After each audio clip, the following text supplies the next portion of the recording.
Hey guys, welcome to the study with Mayank. मैं हूं आपका मयंक और आज ला रहा हूं मैं आपके लिए कक्षा 12 के लिए राजनीति विज्ञान की पाठ्य पुस्तक समकालीन विश्व में राजनीति। इसी क्रम में आज आपका यहां पर अध्याय 8वां है। यहां पर हम पर्यावरण और प्राकृतिक संसाधनों के बारे में जानेंगे। तो चलिए स्टार्ट करते हैं आज का वीडियो। देखते हैं हमें क्या क्या डिस्कस करना है यहाँ पर और क्या क्या नोट डाउन करना है।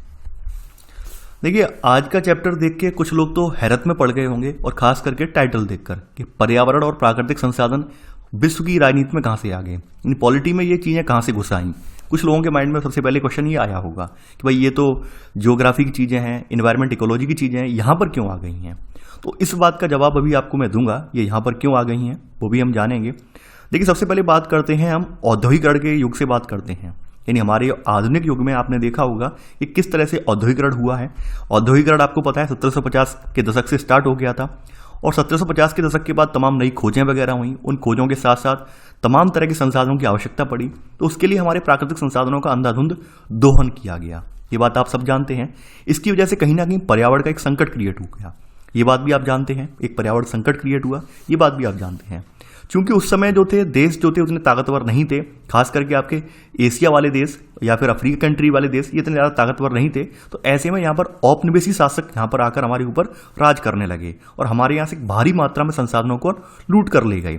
लेकिन जब समय धीरे धीरे परिवर्तित होता गया, धीरे धीरे आप देखेंगे समूचे विश्व में क्रांतियां हुई हैं। यानी अपने अपने देश जो लोकतांत्रिक देश बने हैं, तो लोकतांत्रिक देश बनने के बाद वहां पर जो है सत्ता आई है, इन सरकारें बनी है वहां पर। अब जब सरकारें बनी है तो जो किसी देश के संसाधन होते हैं वो संसाधन अब सरकार के अधीन हो गए।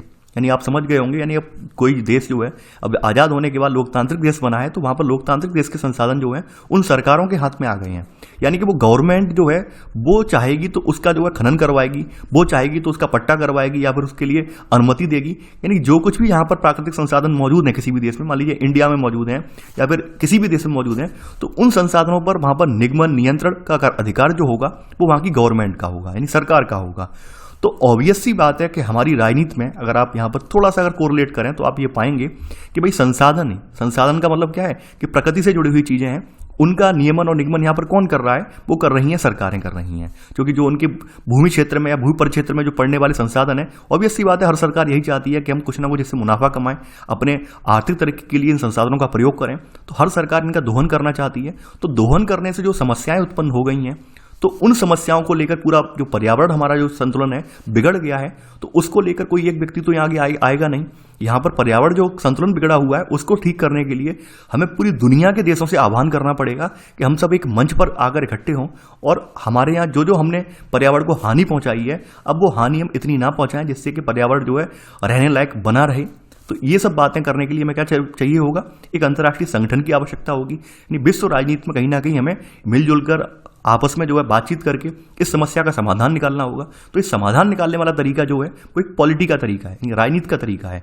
तो आप अब समझ गए होंगे कि भाई यहाँ पर ये चैप्टर पर्यावरण और संसाधन वाला चैप्टर राजनीति में क्यों आया है। आपके माइंड में पहला डाउट ये क्लियर हो गया होगा। तो अब हम चैप्टर की स्टार्टिंग करते हैं। यानी सबसे पहला डाउट यहाँ पर जो सबके माइंड में यही प्रश्न था आज के, तो ये आपका डाउट क्लियर हो गया है।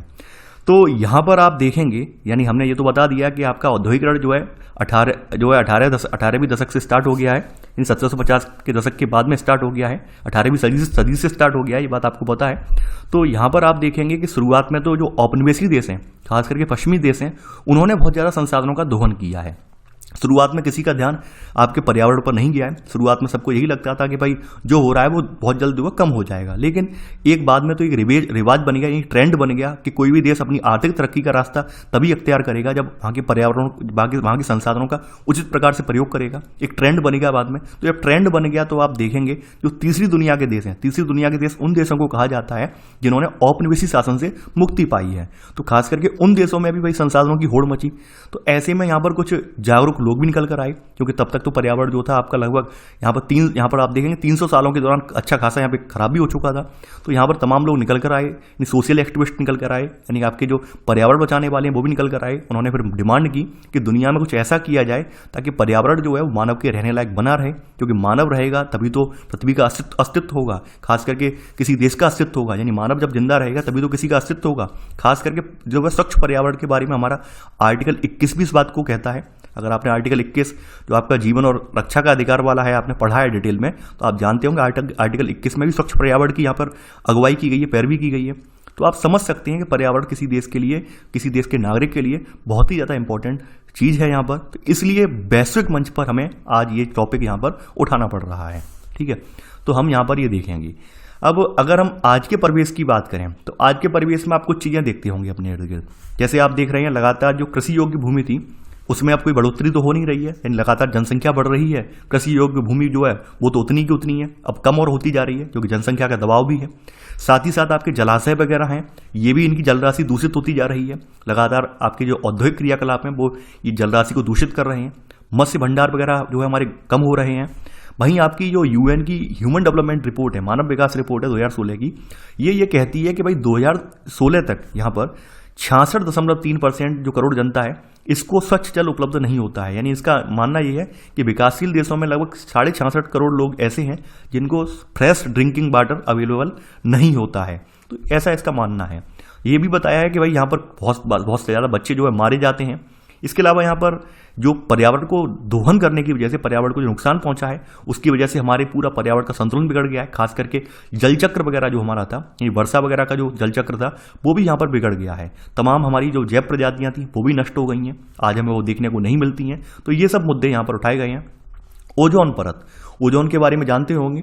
ओजोन जो है हमारे यहाँ जो पृथ्वी पर आने वाली जो हानिकारक किरणें हैं उनको एक फिल्टर की तरह काम करती है, उनको वहीं अवशोषित कर लेती है ताकि वो हानिकारक जो हमारी किरणें हैं वो हम तक ना आ पाएँ और ऐसे करके हमारी त्वचा जो कैंसर आज से बची रहे। तो कहीं ना कहीं ओजोन का क्षरण भी हुआ है। ओजोन के क्षरण में सबसे ज़्यादा योगदान CFC ने निभाया है, ये आपको पता होगा, क्लोरोफ्लोरोकार्बन। ठीक है, तो आप सब समझ सकते हैं यहाँ पर। तो कहीं ना कहीं ये सब मुद्दे हमारे सामने उठाए गए हैं।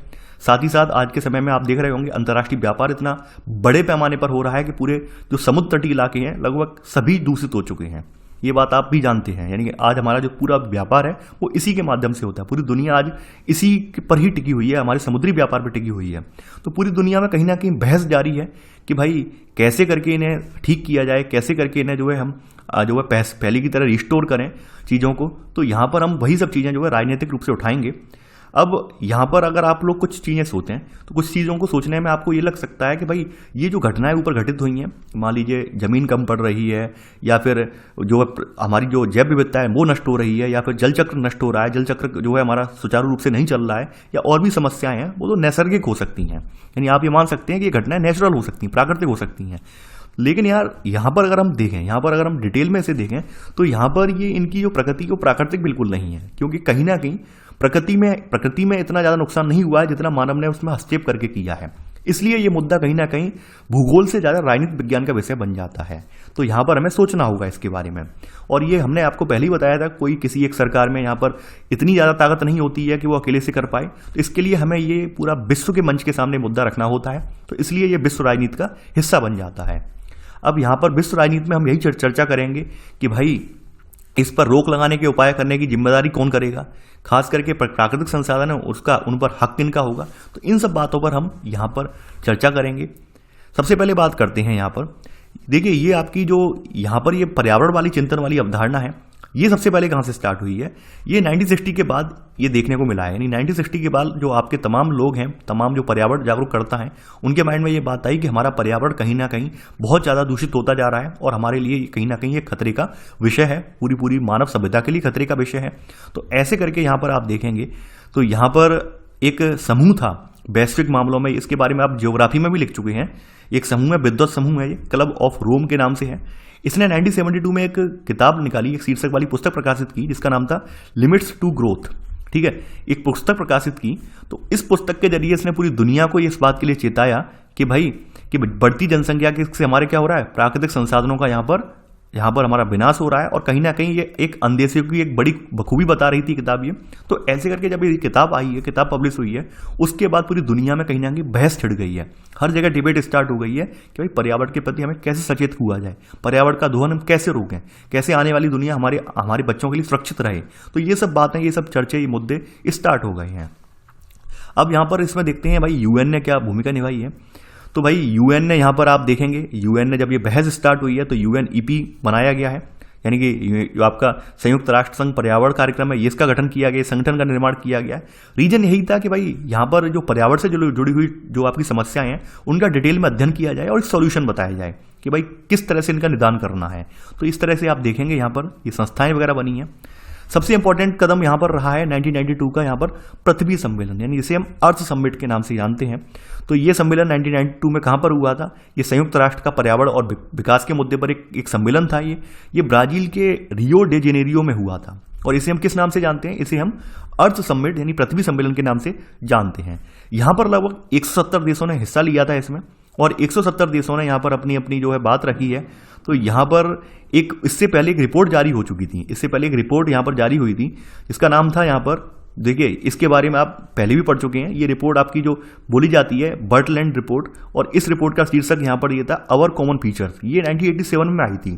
तो 1987 में ये रिपोर्ट आई थी तो इसने सस्टेनेबल डेवलपमेंट वाली बात कही थी, टिकाऊ आपके जो टिकाऊ संसाधन है उनकी बात यहाँ पर कही गई थी।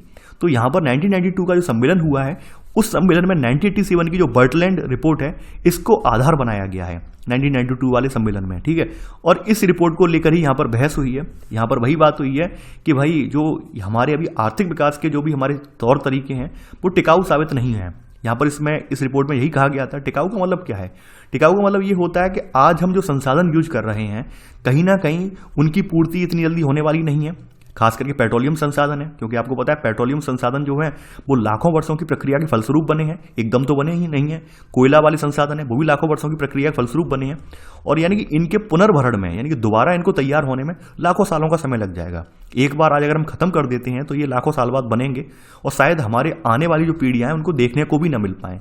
तो बेटर ये है कि यहाँ पर जो सस्टेनेबल डेवलपमेंट ये कहता है कि मान लीजिए आपके आज की जो कोई ज़रूरत है, यानी आज हमारे समाज को ज़रूरत है, वो ज़रूरत भी पूरी हो जाए और हमारे आने वाले बच्चों के लिए भी जो उनकी ज़रूरतें हों वो भी पूरी हो जाए। तो इस तरह के विकास की धारणा को सस्टेनेबल डेवलपमेंट का नाम दिया गया है, टिकाऊ विकास की धारणा का नाम दिया गया है। ये बात आप पहले भी पढ़ चुके हैं और मैं पहले भी कई बार रिपीट कर चुका हूँ। तो यहाँ पर ये आप इस तरह की यहाँ पर इस रिपोर्ट पर बात की गई, यहाँ पर टिकाऊ विकास की बात कही गई। तो यहाँ पर यही सब चीज़ें देखेंगे। रियो सम्मेलन चला है, रियो सम्मेलन में ये सब बातों की यहाँ पर अगुवाई हुई है। खास करके यहाँ पर एक चीज़ आपको देखने को मिलेगी, यहाँ पर ये चीज़ देखने को मिलेगी कि आप ये देखेंगे यहाँ पर कि विश्व का जो दक्षिणी हिस्सा है, खास करके दक्षिणी गोलार्ध वाला, तो यहाँ पर औद्योगिक विकास की मांग अब प्रबल हुई है। प्रबल ये हुई है क्योंकि आपको ये तो पता है 1940 के बाद जितने भी औपनिवेशीकृत देश थे वो सब इसी खेमे के देश थे। यानी आप देखेंगे दक्षिणी गोलार्ध के देश ही मोस्टली औपनिवेशीकृत देश थे। तो ये सब आज़ाद होना स्टार्ट हुए हैं। आज़ाद होने के साथ साथ इन्होंने क्या हुआ है, अपनी अपनी जो संस्थाएं हैं, अपने अपने देश का निर्माण किया है लोकतांत्रिक ढंग से या जिस व्यवस्था से निर्माण किया हो। उसके बाद सरकारें वगैरह यहाँ पे स्थापित हुई, संविधान बनाया यहाँ पर। तो ये लोग कहीं ना कहीं ये चाह रहे थे कि हमारा आर्थिक डेवलपमेंट आगे बढ़े। अब ये लोग तो अभी आए हैं नए नए, अब कुछ देश तो ऐसे ही हैं जो पहले से ही आर्थिक रूप से सशक्त हो चुके हैं, जैसे अमेरिका हुआ, यूरोप के देश हैं, सोवियत संघ है, ये तो पहले ही सशक्त हैं, तो इन्हें तो जरूरत है नहीं ज़्यादा। लेकिन हाँ, अब ये नए देश बन के खड़े हो रहे हैं। अब भाई अब समस्या आ गई है यहाँ पर, जब ये नए देश बनने स्टार्ट हुए हैं या नए देशों की आर्थिक तरक्की का रास्ता स्टार्ट हुआ है, तभी ये इस तरह की बातें उठने की नहीं है कि भाई पर्यावरण को बचाया जाए, पर्यावरण को बचाया जाए। तो कहीं ना कहीं दक्षिणी हिस्से वाले जो देश थे इनके माइंड में शंका तो आई है। ये भी जानते हैं भाई हमने तो कभी कुछ कर ही नहीं पाया है, हमने तो भी अपने यहाँ देश का विकास नहीं कर पाया है और तब तक हमारे ऊपर ये बाध्यताएं हैं जो आपकी जो है इस तरह की पर्यावरण को बचाने के लिए, पर्यावरण की तमाम रिपोर्ट वगैरह के हवाला देकर हमें रोका जा रहा है संसाधनों का दोहन करने से। तो वो बाध्यताएं हम कैसे मान लें? तो कहीं ना कहीं इन लोगों ने इस चीज़ को चुनौती दी है। इनने तर्क रखा है कि विश्व में जो धनी और विकसित देश हैं उन्होंने सबसे ज़्यादा संसाधनों का दुरुपयोग किया है। क्या उन्होंने सबसे इंपॉर्टेंट बात यही बोली कि भाई यहाँ पर जो आपके सबसे ज़्यादा जो धनी देश हैं, खास करके अमेरिका वाला रीजन है, कनाडा वाले हैं, यूरोप में आप देखेंगे आपके पश्चिमी यूरोप वाले देश हैं, सोवियत संघ वाले, ये देशों की स्थिति अगर आप देखेंगे तो इन लोगों ने अपने देश की अर्थव्यवस्था का निर्माण करने के लिए संसाधनों का अंधाधुंध दोहन किया है। सबसे ज़्यादा पर्यावरण को नुकसान इन्हीं देशों ने पहुंचाया है। लेकिन आप आज ये कह रहे हो कि नहीं, हमारे यहाँ जो देश अभी बनकर आज़ाद हुए हैं इनकी तरक्की से आपको दिक्कत है, इनकी तरक्की से आपका पर्यावरण दूषित हो रहा है। तो इस तरह के तर्क रखे गए, इसमें इस तरह की बातें कही गई। तो यहाँ पर वही सब चीज़ें हैं। अब उत्तरी वालों का यहाँ पे एजेंडा थोड़ा चेंज हो गया है। यहाँ पर उत्तरी वाले ये चिंता जता रहे हैं इसमें कि भाई यहाँ पर ओजोन परत में छेद हो गया है, उसको बचाना है, ओजोन परत के छेद को भरना है। अब दक्षिणी देश ये कह रहे हैं कि भाई हमारा तो आर्थिक विकास का मुद्दा भी है और हम पर्यावरण प्रबंध ये साथ साथ लेके चलेंगे। तो ये दोनों को लेकर यहाँ पर चिंतित हैं। तो इस तरह की यहाँ पर चिंता यहाँ पर देखने को हमें मिलती है। तो रियो जो सम्मेलन हुआ था, यहाँ पर एक एजेंडा 21 के रूप में यहाँ पर आप देखेंगे, यहाँ पर ये आप आगे बढ़ते हैं। अब देखिए रियो सम्मेलन में यहाँ पे एजेंडा 21 के रूप में कुछ विकास के तौर तरीके भी रखे गए थे। तो इसमें टिकाऊ विकास की अवधारणा का यहाँ पर भी लक्ष्य रखा गया था। इस सम्मेलन में यहाँ पर इस बात पर सहमति बनी है कि भाई आर्थिक विकास का जो तरीका हो वो ऐसा होगा जिसमें पर्यावरण को नुकसान नहीं पहुंचेगा, और इसे हमने टिकाऊ विकास वाला तरीका यहाँ पर कहा है। तो यहाँ पर आप अगला पॉइंट यहाँ पर नोट कर लेना, मैं तो पॉइंट नंबर ही भूल गया। यहाँ पे पहला पॉइंट हो गया आपका, पहले का सब पॉइंट हो गया, ये आप सेकंड पॉइंट के रूप में यहाँ पर नोट कर लेना कि ये रियो सम्मेलन में जो है ये यहाँ से लेकर यहाँ तक, और ये इसका सब पॉइंट। अब यहाँ पर जो ये रियो समिट हुई है, यहाँ पर ऐसा नहीं है कि सभी लोगों ने इसमें अपना समर्थन दिया है। खास करके दक्षिणी गोलार्ध वाले जो देश हैं उन देशों ने इसकी जो है भरपूर आलोचना भी की है। उनका मानना यही था क्योंकि अब हम पर आप ऐसे प्रतिबंध थोप रहे हो जब आप खुद ही पर्यावरण को नुकसान पहुंचा चुके हो, तब हमसे आप मना कर रहे हो। तो इस तरह की बातें भी यहाँ पर कही गई हैं। आगे बढ़ते हैं, अगली हेडिंग है, देखिए यहाँ पर पहले कार्टून है, अब कार्टून को थोड़ा दिखा देता हूँ मैं। अब आप देख पा रहे हैं यहाँ पर एक व्यक्ति है यहाँ पर कमजोर अर्थव्यवस्था वाले, यानी कि हमारे जैसे देश जो अभी अभी औपनिवेशिक शासन से आज़ाद हुए हैं, अपने लोकतंत्र का निर्माण कर रहे हैं और आर्थिक व्यवस्था को बढ़ावा देने का प्रयास कर रहे हैं। वहीं दूसरी तरफ देश कौन से हैं? ये अमीर देश हैं। अब देखिए यहाँ से राय पूछी जा रही है पर्यावरण को बचाना कौन चाहता है? भाई गरीब देश वाले हैं वो तो सब चाह रहे हैं पर्यावरण बचे, लेकिन हमारा विकास भी अवरुद्ध ना हो। अब अमीर देश वाले क्या है, देखिए इसकी एक आंख नहीं दिखाई गई है, यानी कि मजाक टाइप कर रहा है। मजाक का मतलब क्या है, यानी कि एकदम उसने उंगली उठा दी, उंगली उठाई है, हाथ नहीं उठाया है, उंगली उठाई है इसने एकदम, ठीक है, स्टाइलिश करके कि भाई बचाना तो चाह रहे हैं हम तो, लेकिन यहाँ आप इनकी मनसाएं आप समझ सकते हैं इस कार्टून के जरिए। तो ये मनसाएं बिल्कुल इनकी साफ साफ जाहिर हो रही हैं कि सबसे ज़्यादा नुकसान इन लोगों ने ही पहुंचाया है और बाध्यताएं अब इन पर थोपने की तैयारी कर रहे हैं। तो वही सब कुछ चीज़ें आप यहाँ पर देखेंगे। अगली आपकी जो हेडिंग है वो विश्व की साझी संपदा की सुरक्षा है। देखिए विश्व में आपकी कुछ ऐसी चीजें भी हैं जिन पर किसी एक देश का अधिकार ना होकर वहां पर पूरे समुदाय का अधिकार है। इस बात को लेकर कुछ समय तक बहस भी चली है कि भाई ये संसाधन जो मौजूद है देश या कोई ये जमीन के टुकड़े जो मौजूद हैं ये किसके अधीन हैं। कुछ लोगों ने अपने अपने हिस्से अधिकार क्षेत्र में बताए हैं। जब वहां पे मामला नहीं सुलझा है तब उन्हें बता दिया गया है कि ये पूरे समुदाय के हैं, यानी यहाँ पर पूरे समुदाय का हक है। तो साझी संपदा वाला जो धारणा है, साझी संपदा वाली, कॉमन प्रॉपर्टी वाली, तो इन संसाधनों को कहते हैं जिन पर किसी एक का नहीं बल्कि पूरे समुदाय का अधिकार होता है। खास करके भारत में भी है इन साझी संपदा, या आपने देखा होगा कि कम्युनिटी लैंड वगैरह जो होती है, ग्राम पंचायत की जमीन वगैरह होती है, वहाँ साझा रूप से लोग ग्रामीण जो लोग हैं खेती कर सकते हैं, या फिर अपनी फसल जो है आपके जो जानवर वगैरह मवेशी वगैरह चरा सकते हैं, वहाँ पे पेड़ पौधे लगा सकते हैं, इस तरह की गतिविधियाँ कर सकते हैं, साझे रूप में कर सकते हैं। ये बात आप जानते होंगे। तो इसी तरह से विश्व में भी कुछ हिस्से हैं जहाँ पर जो है किसी एक देश के अधीन नहीं आ रहे हैं, आप समझ सकते हैं। तो इसलिए उन्हें क्या कहा गया है, उन्हें जो है अंतर्राष्ट्रीय समुदाय के द्वारा उन्हें जो है वैश्विक संपदा के रूप में इंगित किया गया है, ये विश्व की साझी संपदा के रूप में इंगित किया गया है। तो यहाँ पर आप इसमें सब पॉइंट लिख लेना कि विश्व के कुछ हिस्से क्षेत्र किसी एक देश के संप्रभु अधिकार क्षेत्र से बाहर हैं, इसलिए इन्हें क्या कहा गया है, तो इनका जो है अंतर्राष्ट्रीय समुदाय द्वारा किया जाता है इनका प्रबंधन, और इन्हें क्या कहा गया है, वैश्विक संपदा इन्हें कहा गया है। ये आप लिख लेना। अब आप वैश्विक संपदा के रूप में कुछ क्षेत्र हैं उनका मतलब आप समझ ही जाएंगे। जैसे आप देखेंगे पृथ्वी का बाहर मंडल, ठीक है, यानी कि इसमें एग्जाम्पल के तौर पर पृथ्वी के जो वायुमंडल है वो भी आपकी है, वो किसी एक देश का अधिकार नहीं है, उसमें सभी का अधिकार है। अंटार्कटिका वाला रीजन है। समुद्री सतहें जो हैं, भारी अंतरिक्ष जो है जहाँ पर अपने रॉकेट वगैरह के जरिए अपने सैटेलाइट वगैरह भेजते हैं, तो वो सब क्या है, वो किसी एक देश के अधीन नहीं है, वहाँ पर सभी का हक है। तो वैश्विक संपदा के संदर्भ में तमाम यहाँ पर कुछ संधियां वगैरह भी हुई हैं। उन संधियों की आप अगर बात करें तो वैश्विक संपदा की सुरक्षा के लिए यहाँ पर इसकी दिशा में महत्वपूर्ण समझौतों में यहाँ पर अंटार्कटिका संधि हुई 1959 में, मॉन्ट्रियल नवाचार न्यायाचार प्रोटोकॉल लागू हुआ 1987 में, अंटार्कटिका पर्यावरणीय न्यायाचार 1991 में ये प्रोटोकॉल लागू हुआ, ठीक है। तो इस तरह की यहाँ पर संधियां वगैरह यहाँ पर हुई हैं। अब देखिए यहाँ पर कुछ चीज़ें और हैं जिनके बारे में मैं बता देता हूँ यहाँ पर। जैसे यहाँ पर क्या है, आपने एक चीज़ देखी होगी, जो पर्यावरण से रिलेटेड सर्वे वगैरह होती हैं वो बिल्कुल एक्यूरेट सर्वे नहीं होती हैं। एक्यूरेट का मतलब क्या है, यानी कोई व्यक्ति ये नहीं बता सकता है कि भाई आने वाले 20 सालों में बिल्कुल यही हो जाएगा। पॉसिबिलिटी है, केवल पॉसिबिलिटी है, यानी एक पॉसिबिलिटी है, ये है मान के चल रहे हैं कि अगर हम मान लीजिए आज जिस हिसाब से जल का दोहन कर रहे हैं या जल का दुरुपयोग कर रहे हैं, तो आने वाले 50 साल में जल की किल्लत होगी।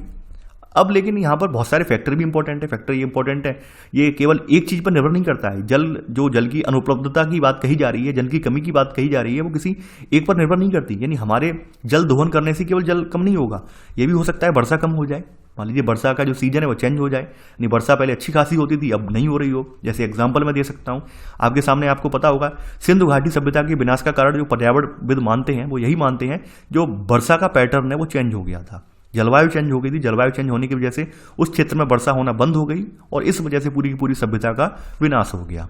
समझ रहे हैं आप? तो यहाँ पर एक चीज निर्भर नहीं करती है, लेकिन हम संभावना है, तो ये संभावना को लेकर अपने अपनी जो एजेंसियां हैं वो अपने अपने तर्क देती हैं, अपने अपने सुझाव देती हैं।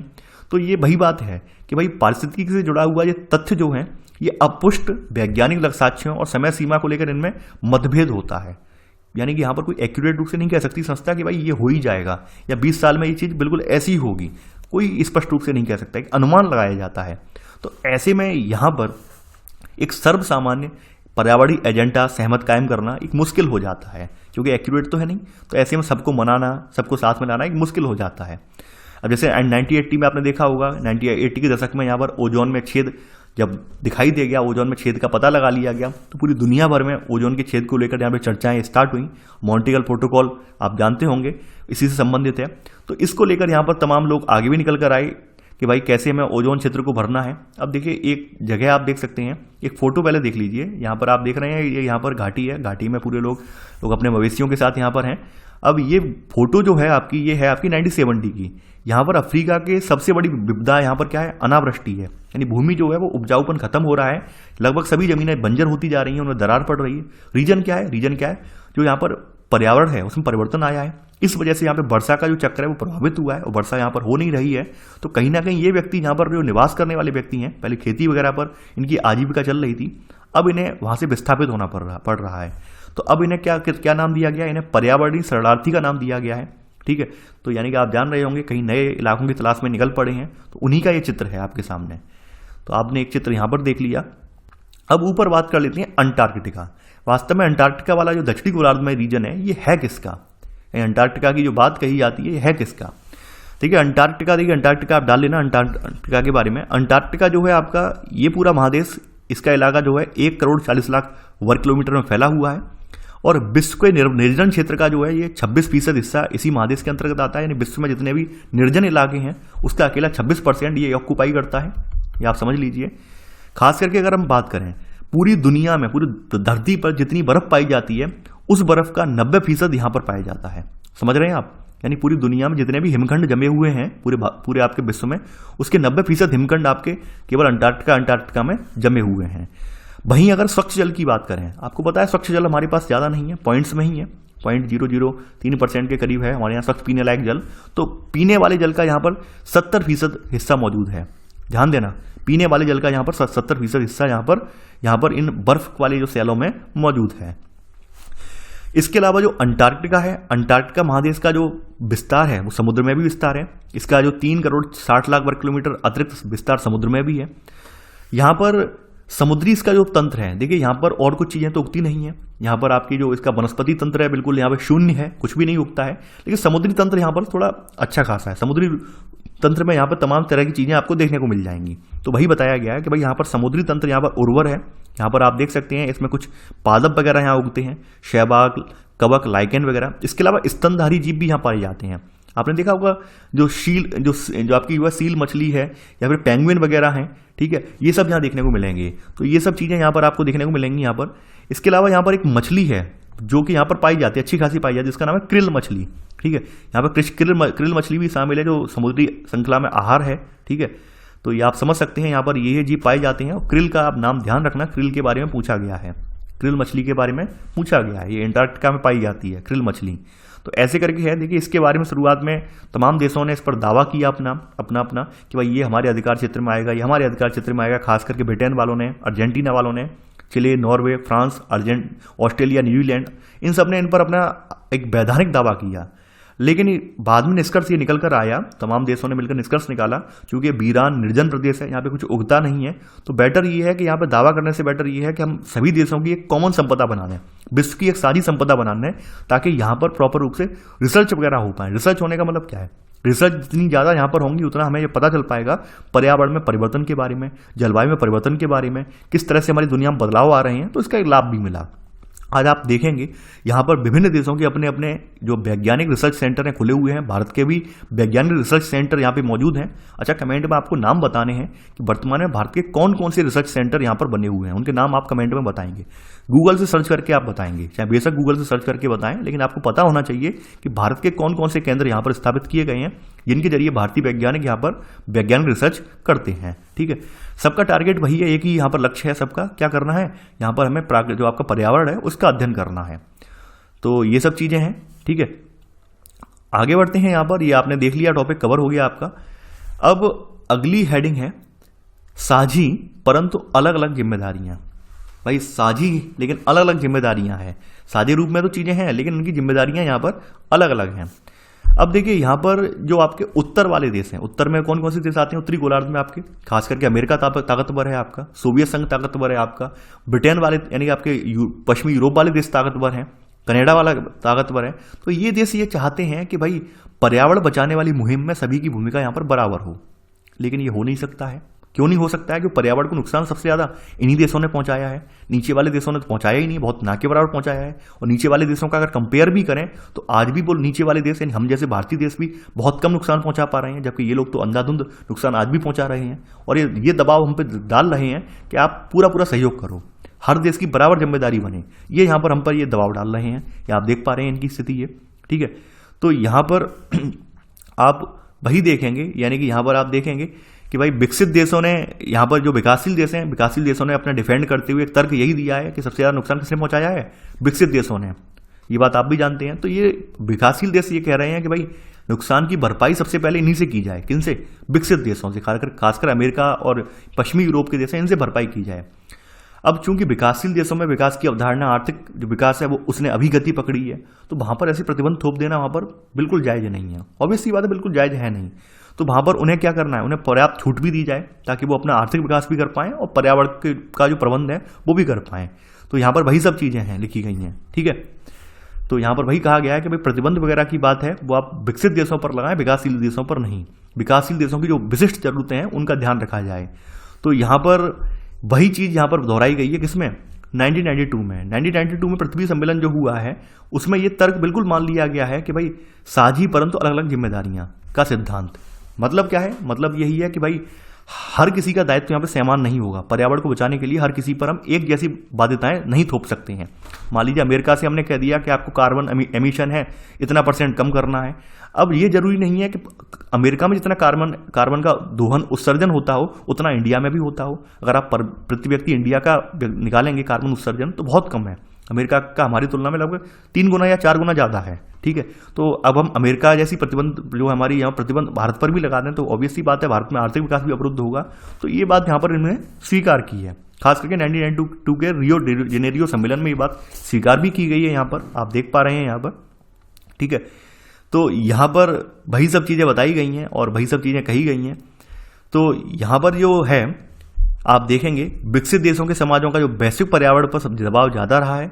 इन देशों के पास विपुल प्रौद्योगिकी और वित्तीय संसाधन है। इसको देखते हुए टिकाऊ विकास के अंतर्राष्ट्रीय प्रयास में विकसित देश अपनी जिम्मेदारी स्वीकार करते हैं।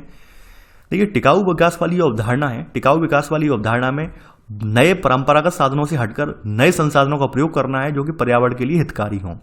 अब नए संसाधन जो ऐसे संसाधन हैं जिन पर खर्च बहुत आ रहा है, लागत बहुत आ रही है, जैसे एग्जाम्पल ले सकते हैं सोलर पैनल। अब सोलर पैनल देखिए हर किसी को लगाने की बस की बात नहीं है। सोलर पैनल में वन टाइम जो है आपका इन्वेस्टमेंट अच्छा खासा करना होता है। तो ऑब्वियस सी बात है, अगर एक एग्जांपल मैं ले लेता हूं, एक व्यक्ति अगर आप उससे एक व्यक्ति जो है अपनी बाइक है, मान लीजिए एक बाइक से 60 रुपए की जो पेट्रोल, 60 रुपए की तो अब नहीं रही पेट्रोल, सॉरी लगभग 90 के करीब पहुंच चुकी है पेट्रोल इस समय। तो 90 रुपए की पेट्रोल वो डलवाता है और लगभग वो पेट्रोल 3 दिन चला लेता है। तो देखिए ऐसे करके उसका जो काम चल जाता है।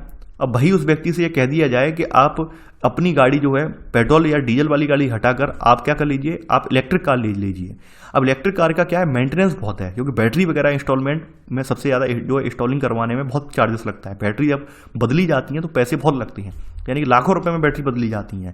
तो इसलिए यहाँ पर एक जो कॉमन मैन है या एक साधारण सा आदमी है उसके लिए ये नए सुधार अपनाना बड़ा आसान नहीं है। खास करके गरीब देशों में ये चीज़ें बहुत, अभी देखा जाए, बहुत ही ज़्यादा कष्टकर हैं, बहुत ही ज़्यादा इनके लिए कहीं ना कहीं आर्थिक विकास पर एक बोझ बन रही है। तो गरीब देश जो है आपके, जो विकासशील देश हैं, वो अभी ये साधन अपनाने से बच रहे हैं। वहीं जो विकसित देश हैं वो ऑलरेडी ये साधन अपना सकते हैं और पर्यावरण में अपना योगदान कर सकते हैं। वो बात यहाँ पर बताई गई है।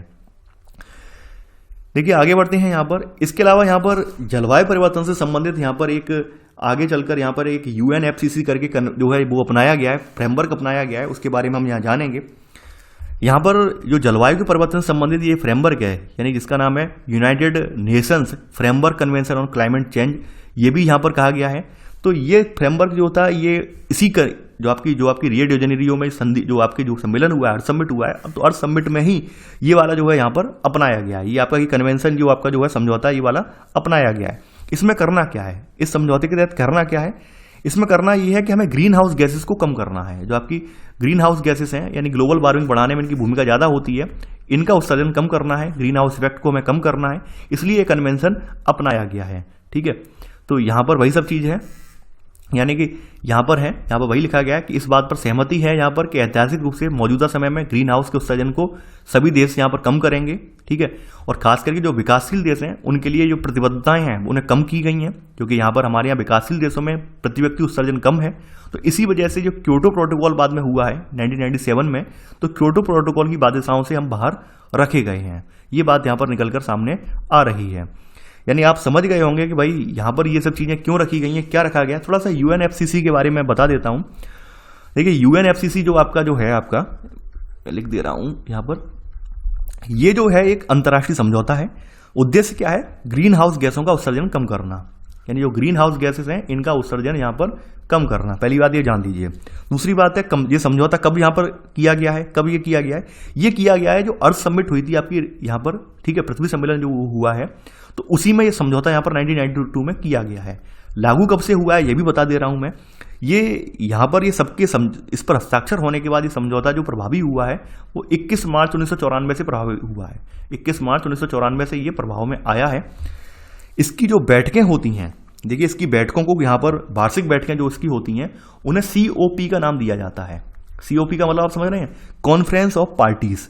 तो अब तक इसकी अगर हम देखें यहाँ पर, तो अभी अब तक 24 बैठकें इसकी हो चुकी हैं। कॉन्फ्रेंस ऑफ पार्टीज की यहाँ पर 24 बैठकें हो चुकी हैं लगभग। यहाँ पर अभी कोरोना के टाइम में नहीं हो पाई हैं, लेकिन अभी तक इसकी 24 बैठकें करीब हो चुकी हैं। खास करके जिसकी जो कॉन्फ्रेंस ऑफ पार्टी की 21वीं बैठक जो थी, COP21 वाली बैठक थी, इसे पेरिस जलवायु समझौता भी कहा जाता है। यानी आप जानते होंगे कि 2015 में जलवायु परिवर्तन पर संयुक्त राष्ट्र कन्वेंशन फ्रेमवर्क जो है आपका UNFCCC है, इसकी 21वीं बैठक हुई है और 21वीं बैठक में आपका पेरिस जलवायु समझौता अपनाया गया है। ये बात भी आप जानते हैं। तो ये सब कुछ करंट के मुद्दे हैं, करंट में ये सब चीज़ें आती हैं, तो इसलिए मैंने यहाँ पर ये बता दी हैं। ठीक है, इसके बारे में आप इनके बारे में जानते तो होंगे ही होंगे। तो ये थोड़ा सा UNFCCC का यहाँ पर परिचय था जो मैंने आपको यहाँ पर दे दिया है। ठीक है, तो यहाँ पर उद्देश्य क्या था, यानी ग्रीन हाउस गैसों के जो है पर्यावरण में जो इफेक्ट है, उनका इम्पैक्ट है, उनको कम करना, उनके उत्सर्जन को कम करना है। लेकिन यहाँ पर थोड़ी सी छूट हमें ये इसलिए दी गई है क्योंकि विकासशील देशों में ये सब उत्सर्जन कम हुआ है, तो यहाँ पर हमें थोड़ी सी छूट दी गई है। और एक बाद में क्योटो प्रोटोकॉल बनी है, उसके तहत हमें उनकी बाध्यताओं से हम बाहर रखे गए हैं। ठीक है, 1997 में क्योटो प्रोटोकॉल बनाई गई है, उसके हम बाहर भी रखे गए हैं। आगे बढ़ते हैं। अब देखिए यहाँ पर कुछ चीज़ें और कही गई हैं। यहाँ पर जैसे बताया गया है, देखिए यहाँ पर कुछ चीज़ें आपने ऊपर वाली लिख ली हैं। ऊपर वाली चीज़ें थोड़ा सा मैं यहाँ पर टिक लगा गया हूँ जल्दबाजी में, ये यहाँ से लिखना था UNFCCC के बारे में, ये वाला। ठीक है, ये यहाँ तक आप केवल लिख लेना, ऊपर वाला अभी मत लिख लेना, ऊपर वाले को मैं बाद में लिखवा दूंगा। ठीक है, देखिए क्या था, मैं लिखवाना मुझे नीचे वाला था, मैं खुद लाइन ढूंढ रहा था तो लिखवाना नीचे वाला था, लेकिन ऊपर वाला लिखवा दिया। ऊपर वाला मत लिखना प्लीज़, अगर नहीं लिखा हो तो बहुत अच्छी बात है, अभी लिखना नहीं है, ये नीचे सारी चीज़ें आ जाएंगी। तो ये इस तरह से आपका UNFCCC के बारे में आप जान गए होंगे। आगे बढ़ते हैं। आगे चलकर जो ग्लोबल वार्मिंग है, ग्लोबल वार्मिंग को रोकने के लिए यहाँ पर एक बताया गया कि भाई जो ग्रीन हाउस गैसेस हैं कहीं ना कहीं ग्लोबल वार्मिंग के लिए उत्तरदायी हैं। तो इसको रोकने के लिए जापान के क्योटो में एक प्रोटोकॉल पर सहमति बनी है 1997 में। ठीक है, 1992 के बाद यानी UNFCCC के बाद एक क्योटो प्रोटोकॉल और हुआ 1997 में, वो आप देखेंगे। तो आप अगला पॉइंट यहाँ लिख लेना। देखिए पॉइंट नंबर भी मैं भूल गया बताने के चक्कर में, ये 3rd पॉइंट आएगा। 3rd पॉइंट पे आप लिखेंगे यहाँ पर ग्लोबल वार्मिंग की परिघटना को रोकने के लिए या उसके प्रभाव को कम करने के लिए जापान के इसमें, ठीक है, इस पर सहमति बनी है। और ये सब चीजें हैं, ये जो क्योटो प्रोटोकॉल पर भी हस्ताक्षर किए गए हैं, वो इस कन्वेंशन को ध्यान में, यूएनएफसीसी वाले कन्वेंशन को ध्यान में रखते हुए इस पर सबने सहमत होकर हस्ताक्षर किए हैं, ये भी आप जान लीजिए। तो ये तो कुछ इसका भी परिचय हो गया। आगे बढ़ते हैं। अब अगली हेडिंग देखिए, यहाँ पर थोड़ी हेडिंग का जो है टाइटल अलग था, साझी परंतु अलग अलग जिम्मेदारियां हैं। उसका मतलब आपको समझ में आ गया होगा कि सभी से हम एक जैसा योगदान नहीं ले सकते हैं पर्यावरण को बचाने के लिए, क्योंकि सबने अपनी अलग अलग भूमिका निभाई है पर्यावरण के दोहन में, तो सभी की जिम्मेदारियां एक जैसी नहीं हो सकती हैं। अगली हेडिंग है साझी संपदा, यानी कॉमन प्रॉपर्टी के बारे में बताया गया है। साझी संपदा क्या होती है? साझी संपदा आप जानते होंगे, जिस पर किसी एक व्यक्ति का ना होकर पूरे समुदाय के सदस्यों का यहाँ पर स्वामित्व होता है, उसे साझी संपदा के रूप में जाना जाता है। सभी लोग उसको जो है खेती करने के लिए, उन सब के लिए वहां पर जिम्मेदार होते हैं, ये बात आप जानते हैं। भारत के जो ग्रामीण समुदाय हैं, यहां पर साझी संपदा की व्यवस्था की गई है। आपने देखा भी होगा, जो पंचायती राज व्यवस्था के तहत यहाँ पर जो ग्राम पंचायतें होती हैं, वहां पर सब जो जमीन रिजर्व होती है, कुछ जमीन जो होती है समुदाय के लिए रिजर्व होती है, जहां पर वो अपनी गतिविधियां, यानी चाहे पशुचारण कर सकते हैं या फिर बागान वगैरह लगा सकते हैं या फिर साझा रूप से कोई खेती कर सकते हैं, ये सब करने की, गतिविधियां संचालित करने की उन्हें अनुमति मिलती है। लेकिन यहाँ पर अभी आप देखेंगे, जो साझा संपदा वाला जो कॉन्सेप्ट है, ये कहीं ना कहीं आज पूरी दुनिया में साझा संपदा कम होती जा रही है। कम होने का रीजन क्या है? ज़्यादातर प्राइवेटलाइजेशन, निजीकरण, गहनतर खेती, यानी खेती की जो हमारी ज़रूरतें हैं लगातार बढ़ती जा रही हैं, हमें ज़्यादा से ज़्यादा ज़मीन की आवश्यकता पड़ रही है। तो ऐसे में जो साझी ज़मीन वाली परिकल्पना है वो खत्म होती जा रही है, आबादी में वृद्धि हो रही है, पारिस्थितिकी तंत्र यहाँ पर जो है गिरावट आ रही है। तो इन सब की वजह से हमारी साझी संपदा कहीं ना कहीं कम हो रही है। यानी कि साझी संपदा जो है खास करके गरीब लोगों के लिए बहुत ज़्यादा हितकारी होती है। तो आप देखेंगे कि भाई ऐसे करके ये गरीबों में उनकी उपलब्धता भी इनकी कम होती जा रही है। अब एक कॉन्सेप्ट यहाँ पर आपको और देखने को मिलेगा, और ये कॉन्सेप्ट आपके यूपीएससी एग्जाम में इसका जिक्र हो चुका है। यूपीएससी एग्जाम में आपके निबंध लेखन में इसकी महत्ता के बारे में चर्चा की गई है। अगर आप पेपर उठा के देखेंगे प्रीवियस ईयर के, तो वहां पर एक प्रश्न में इसके बारे में बताया गया है, इसके बारे में पूछा भी गया है। तो यहाँ पर एक वन प्रांतर वाली एक धारणा है, और ये वन प्रांतर होते क्या है वो हम यहाँ पर देखेंगे। तो वन प्रांतर वाली व्यवस्था आपके भारत में, प्राचीन भारत में चली आ रही है। उस व्यवस्था के बारे में थोड़ा सा हम जानेंगे कि भारत में वन प्रांतर क्या है। देखिए, वन प्रांतर का मतलब क्या है? आपने ये बात तो पढ़ा होगा, आपके हिंदू शास्त्रों में ज़्यादातर आपकी जो आपकी पूजा का जो सिस्टम है, यानी पूजा करने का तरीका है, हमने अपनी प्रकृति की पूजा भी की है। आपके हिंदू धर्म शास्त्रों में हमारे यहाँ प्रकृति की पूजा का भी यहाँ पर जो है प्रकृति की पूजा का भी यहाँ पर परिपाटी चली आ रही है। आप अगर देखेंगे तो हमारे यहाँ बरगद के पेड़, पीपल के पेड़, इनकी पूजा का प्रचलन है। तुलसी के पेड़ की पूजा की जाती है। इनका एक यहाँ पर साइंटिफिक महत्व भी है। साइंटिफिक इनकी क्योंकि औषधि गुण है इनके, इस कारण भी पूजा की जाती है। और कहीं ना कहीं ये पर्यावरण के लिए भी हितकारी हैं ये पौधे, ये बात भी आप जानते हैं। तो इनको जो है कहीं ना कहीं धर्म से भी जोड़ दिया गया है। तो इस वजह से हमारे प्राचीन काल से इन वृक्षों का जो है कहीं ना कहीं संरक्षण होता आ रहा है। आप देखेंगे तुलसी औषधि गुण होने के साथ साथ तुलसी लगभग भारत के जितने भी हिंदू परिवार हैं उन सभी घरों में तुलसी पाई जाती है, लगभग सभी घरों में पाई जाती है, क्योंकि उनके जो है धर्म से भी जुड़ा हुआ है और साथ ही साथ उसका संरक्षण भी कर रहे हैं और औषधि पौधा भी है, उसके बहुत सारे लाभ भी हैं। ऐसे ही यहाँ पर जो पावन वन प्रांतर वाली अवधारणा है, वन प्रांतर का मतलब क्या था कि ऐसे कुछ वन्य क्षेत्र जहां पर हमारे देवता वगैरह निवास करते हैं, इस तरह की अवधारणा चली आ रही है यहाँ पर। यानी कि यहाँ पर कुछ धार्मिक जगह हैं, धार्मिक क्षेत्र हैं जिनमें लोग कटाई नहीं करते हैं, उनको जो है पवित्र मानते हैं। तो इन्हें हम पावन वन प्रांतर, यहाँ पर और भी इन्हें कुछ नाम दे सकते हैं, देवस्थान वगैरह का नाम दे सकते हैं। अगला नाम यहाँ पर देवस्थान का है, तो ये देवस्थान वगैरह इन्हें कहा जाता है। तो यहाँ पर हम क्या करते हैं, वनों के इन हिस्सों को हम काटते नहीं हैं। हमारा मानना ये है कि हमारी जो सभ्यता वाले लोग हैं वो ये मानते हैं कि भाई यहाँ पर देवता या किसी पुण्य आत्मा का जो है वास है, इसलिए यहाँ पर काटना वर्जित है। अब देखिए यहाँ पर इसके पीछे साइंटिफिक लॉजिक तमाम है लोगों के, तमाम लोग ये कहते हैं कि ये वृक्ष जो है औषधि रूप से इंपॉर्टेंट है। तो बरगद के पेड़ हुए, पीपल के पेड़ हुए, और भी कुछ पेड़ हैं जिनके समुदायों को जो है औषधि रूप से इंपॉर्टेंट होते हैं, तो उनको नहीं काटते हैं लोग। उनका पूरा झुंड वगैरह हो, उनका समुदाय हो, तो वो नहीं काटते हैं। इनके लिए देश भर में जो अलग अलग शब्दों का इस्तेमाल किया जाता है, ये ध्यान रखना अलग अलग शब्द क्या है इनके लिए, जैसे अलग अलग भाषाओं में अलग अलग शब्द हैं इनके लिए। देखिए देवस्थान जो है उसे राजस्थान में वानी कहा जाता है, कैंकड़ी, ओरान, ये सब राजस्थान में कहे जाते हैं। राजस्थान में जो देवस्थान वाले स्थान है इन्हें क्या क्या कहा जाता है, वानी, कैंकड़ी और ओरान। झारखंड में इन्हें जेहरा, थान और सरना, मेघालय में इन्हें लिंगधो, केरल में काव, उत्तराखंड में थान या देवभूमि और महाराष्ट्र में देव रहतिस, इन जैसे नामों से जाना जाता है। देखिए मोस्ट इंपॉर्टेंट टॉपिक है ये, ध्यान रखना, इसे लाइटली मत लेना आप लोग। मैं आपसे फिर से कह दे रहा हूं, लाइटली बिल्कुल मत लेना, इन्हें नाम लिख लेना। देवस्थान वाली परिकल्पना जो है आपकी कई बार पूछी गई है, और ये आपके जो स्थानीय नाम है इनका जिक्र किया गया है कि भाई ये देवस्थान को यहाँ पर राजस्थान में किस नाम से जाना जाता है, तो आप बता देंगे। आपने अगर पढ़ा होगा तो बता देंगे। तो आप छोटे मोटे एग्जाम में तमाम बार देख भी चुके होंगे इस तरह की गतिविधियों, इस तरह के क्वेश्चनों को। तो देवस्थान में आपने ये सब चीज़ें देखा, ठीक है। यानी कि हमारे जो आपके आप देख सकते हैं, हमारे जो पूर्वज थे वो पूर्वज भी कहीं ना कहीं प्रकृति पूजा में विश्वास करते थे। तो इस वजह से आपको कहीं ना कहीं आपकी जो देवस्थान वाली जो परिकल्पना है वो आज आपको देखने को मिल जाएगी। लेकिन समय के साथ साथ आप जानते होंगे मनुष्यों की बसावट जो है लगातार बढ़ती चली जा रही है, हमारी आवश्यकताएं ज़्यादातर बढ़ती चली जा रही हैं। तो उनकी वजह से कहीं ना कहीं इनका अंधाधुंध रूप से दोहन हुआ है। खास करके तब हुआ है दोहन जब सरकारें वगैरह होती हैं, जो ठेका वगैरह है, यानी वन काटने का ठेका किसी प्राइवेट कंपनी के हाथ में दे दिया, तो प्राइवेट कंपनी वाले नहीं मानते हैं कि भाई यहाँ पर देवता है, यहाँ पर कोई पुण्य आत्मा है, उन्हें तो काटने से मतलब है। तो ऐसे में तमाम ये स्थान नष्ट कर दिए गए हैं। लेकिन जहाँ जहाँ पर जनजातीय समुदाय वगैरह हैं वो आज भी इनमें अपना विश्वास, आज भी इनमें अपनी आस्था अब जो है प्रगाढ़ रूप से रखते हैं। ये बात आप जान लीजिए। तो ये आपने देवस्थान के बारे में जान लिया। आगे बढ़ते हैं। अब पर्यावरण के मसले पर भारत का पक्ष क्या है, यानी पर्यावरण के मसले पर भारत ने किस तरह से अपनी प्रतिबद्धताएं जाहिर की हैं, किस तरह से ये शामिल हुआ है, वो हम देखेंगे। देखिए, जो आपकी क्योटो प्रोटोकॉल थी जापान में, जिस पर हस्ताक्षर किए गए ग्लोबल वार्मिंग को कम करने के लिए, तो ये इस पर हस्ताक्षर हमने जो है 2002 में किए हैं। यहाँ पर प्रोटोकॉल जो आपकी क्योटो प्रोटोकॉल है, इसके तहत हमें जो है, यानी कि हमारे जो विकासशील देश हैं, भारत, चीन या अन्य विकासशील देश हैं, इनमें हमें थोड़ी सी छूट दी गई है। क्योंकि रीजन क्या है? रीजन ये है कि भाई हमारे यहाँ जो औद्योगिकरण के दौरान जो ग्रीन हाउस गैसेस हैं, इनका कोई ज़्यादा उत्सर्जन नहीं होता है जितना उत्सर्जन आपके यूरोपीय देशों में, खास करके यूरोपीय देशों के अलावा जो आपके अमेरिकन कंट्री है वहाँ पर सबसे ज़्यादा होता है, जबकि हमारे यहाँ इतना ज़्यादा नहीं होता है। तो इस वजह से हमें क्योटो प्रोटोकॉल में जो बाध्यताएं दी गई हैं उनसे थोड़ा छूट भी मिली हुई है। दूसरा ये रीजन ये है कि अभी हम नए नए आज़ाद हुए हैं।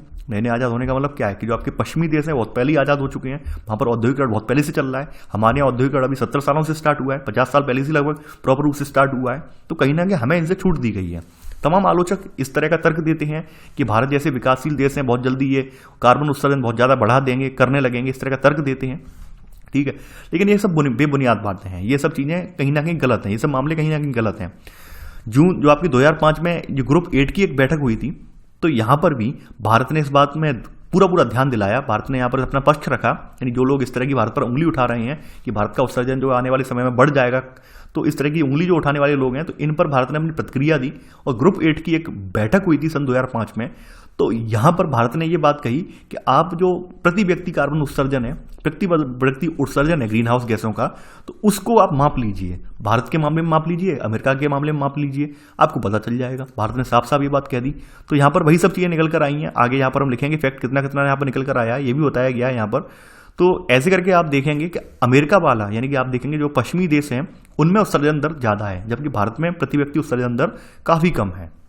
वहीं आपका जो UNFCCC है, ये भी ये मान चुका है, ये भी ये कहता है कि भाई यहाँ पर इसका मानना ये है कि जो जवाबदेही है, यानी कि कार्बन जो है आपकी ग्रीन हाउस गैसेस हैं, इनको कम करने की जो जवाबदेही है वो खास करके विकसित देशों की होनी चाहिए। ये बात बार बार बोल चुका है, यानी विकसित देशों का यहाँ पर सबसे ज़्यादा योगदान होना चाहिए। तो यहाँ पर जोर देकर कहा गया है कि विकासशील देशों की पहली और अपरिहार्य प्राथमिकता आर्थिक और सामाजिक विकास है। यानी ये बात UNFCCC भी बोल रहा है कि विकासशील देशों पर इतना जोर मत दीजिए, विकासशील देशों पर आप इतनी बाध्यताएं मत थोपिए कि आप लोग पर्यावरण का ध्यान रखिए। सबसे ज़्यादा ध्यान रखना है विकसित देशों को, क्योंकि विकसित देश ही आज की डेट में भी सबसे ज़्यादा पर्यावरण को नुकसान पहुंचा रहे हैं। ये बात आपका UNFCCC भी एक्सेप्ट कर चुका है। अब देखिए यहाँ पर कुछ चीज़ें हैं। अब जैसे वही सब बातें हैं कि भारत का चाइना का आगे निकल जाएगा ग्रीन हाउस उत्सर्जन। एक आंकड़ा है और आंकड़ा आपको लिखना पड़ेगा, आप नोट करके आंकड़ा लिख लेना। अगर इस आंकड़े को हम देखें तो भारत में सन 2030 तक कार्बन का जो प्रति व्यक्ति उत्सर्जन होगा, इसके बढ़ने के बावजूद भी भारत जो है ये सन 2000 में, ठीक है, यहाँ बताएगा विश्व में अगर आप देखें विश्व में सन 2000 का निकाला गया था, यानी सन 2000 में पूरे विश्व का एक औसत निकाला गया था, तो 3.8 टन प्रति व्यक्ति के रूप में निकला था। तो यहाँ पर अगर हम देखें तो हमारे यहाँ अगर उस समय निकाला जाएगा, यानी ये तो सन 2000 का है और पूरे विश्व का है, पूरे विश्व का कितना निकला? 3.8 टन निकला है, आप समझ लीजिए, ठीक है, 3.8 टन निकला है। अगर हम यहाँ पर सन 2030 में केवल भारत का भी निकाल रहे हैं, उस समय हम ये मानते हैं हमारे भारत की आबादी बहुत ज़्यादा पहले पायदान पे हम पहुंच जाएंगे आबादी के मामले में, फिर भी हमारे यहाँ जो आपका उत्सर्जन है वो इसका आधे से भी कम रहेगा। दूसरा तर्क एक और दिया गया, नोट नंबर 2 में दूसरा तक यहाँ पर यह दिया गया कि अगर सन 2000 में अगर हम भारत का प्रति व्यक्ति जो उत्सर्जन देख लें वो 0.9 टन था, जबकि ये उत्सर्जन जो है लगभग कितना रह जाएगा आपका 1.6 टन हो पाएगा मुश्किल से, इससे ज़्यादा नहीं बढ़ेगा। यहाँ पर ये साफ साफ बात कही गई है। जबकि अमेरिका वगैरह में उत्सर्जन बहुत ज़्यादा है, अमेरिका में उत्सर्जन जो है हमारे यहाँ से काफ़ी ज़्यादा है, ये हमें देखने को मिलता है। तो ये नोट करके लिख लेना या पॉइंट बना के लिख लेना, जैसे भी लिख पाएँ। इसके अलावा भारत ने कुछ प्रयास भी किए हैं। भारत ने अपनी जो है नेशनल ऑटो फ्यूल पॉलिसी के अंतर्गत वाहनों में स्वच्छ ईंधन के लिए अनिवार्य कर दिया है, यानी कि हम परिशोधित ईंधन का ही प्रयोग करेंगे। इसके अलावा भारत में सन 2001 में ऊर्जा संरक्षण अधिनियम भी पारित हुआ है। ऊर्जा की जरूरतों को ध्यान में रखते हुए रिन्यूएबल जो एनर्जी है, जो नवीन ऊर्जा है, पुनर्निर्माण योग्य जो ऊर्जा है, उसके विकास में योगदान देने के लिए हमने 2003 में एक बिजली अधिनियम लेकर आए, पुनर्नवा, ठीक है। ऊर्जा इस्तेमाल को बढ़ावा दिया गया इसके जरिए, ठीक है। तो आप देख सकते हैं, आप यहाँ पर लिख लेना, पहले के दो सब पॉइंट हो गए। इसके अलावा भारत ने बायोडीजल, क्योंकि अभी बायोडीजल के मामले में आपको पता होगा सबसे ज़्यादा बायोडीजल जो गन्ने की फसल है जट्रोफा से बनाया जाता है, वो बनाया जाता है आपके ब्राजील में, ठीक है। तो भारत जो है बायोडीजल बनाने की दिशा में भी तत्पर है। तो भारत ने सबसे पहले यहाँ पर बायोडीजल के लिए भी कदम उठाए हैं। तो अगला पॉइंट करके आप यहाँ पर लिख लेना, सेकंड पॉइंट करके, कि भारत जो है ने बायोडीजल से संबंधित एक राष्ट्रीय मिलन चलाने के लिए भी तत्पर है। और इसके लिए इसने क्या किया है, 2011-12 तक बायोडीजल तैयार होने के लिए 1 करोड़ 10 लाख हेक्टेयर भूमि का इस्तेमाल ये करेगा, होगा यहाँ पर, आप समझ सकते हैं।